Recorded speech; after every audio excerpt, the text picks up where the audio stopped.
కూటమి ప్రభుత్వంపై BCY party అధినేత రామచంద్ర యాదవ్ సంచలన వ్యాఖ్యలు చేశారు. పెద్దిరెడ్డి రామచంద్రారెడ్డితో కూటమి ప్రభుత్వం చీకటి ఒప్పందం చేసుకున్నారని ఆయన ఆరోపణలు చేశారు.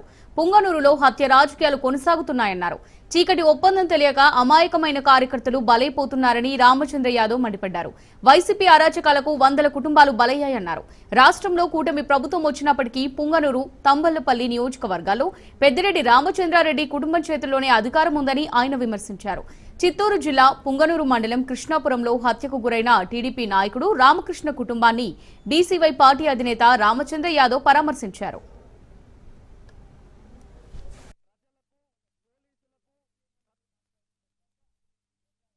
రాష్ట్రమంతా కూటమి ప్రభుత్వం అధికారంలో ఉన్నప్పటికీ కూడా పుంగనూరు నియోజకవర్గము, తంబళ్లపల్లి నియోజకవర్గము ఈ ప్రాంతంలో మాత్రము ఇప్పటికీ పెద్దిరెడ్డి కుటుంబం చేతుల్లోనే అధికారం ఉంది అని చెప్పడానికి ప్రత్యక్ష ఉదాహరణ ఈ రోజు ఇక్కడ జరిగిన సంఘటన.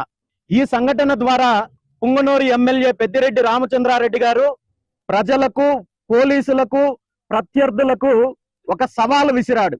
అధికారం ఎవరైనా, ఏ పార్టీ అధికారంలో ఉన్నా, పుంగనూరు కావచ్చు, తంబళ్లపల్లి కావచ్చు, చిత్తూరు జిల్లాలో ఈ హత్యా రాజకీయాలు, ఈ అరాచకాలు కొనసాగుతాయని చెప్పి ఒక సంకేతాన్ని ఇచ్చారు.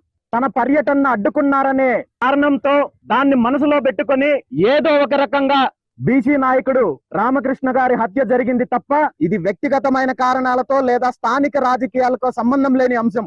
గత ప్రభుత్వ హయాంలో రామచంద్రారెడ్డి గారు అధికారాన్ని ఉపయోగించుకొని చేసిన అరాచకాల గురించి, దోపిడీ గురించి, హత్య రాజకీయాల గురించి అనేక రకాల ఆరోపణలు వచ్చినప్పటికీ కూడా, సాక్ష్యాధారాలతో సహా అనేక రకాలుగా బయటకు వచ్చినప్పటికీ కూడా అవినీతి గురించి కావచ్చు, అతను చేసిన అరాచకాల గురించి కావచ్చు, కూటమి ప్రభుత్వము ఏమాత్రం పెద్దిరెడ్డి పైన కానీ, అతని కుటుంబ సభ్యుల పైన కానీ ఏమాత్రం చర్య తీసుకునే పరిస్థితి లేదు. కాబట్టి పెద్దిరెడ్డి రామచంద్రారెడ్డికి, కూటమి ప్రభుత్వానికి చీకటి ఒప్పందం ఉంది. కాబట్టి ఈ రోజు పుంగనూరు నియోజకవర్గంలో ఇలాంటి హత్యా రాజకీయాలకు పూనుకునే సాహసం చేశారని నేను ఈ సందర్భంగా తెలియజేస్తున్నాను.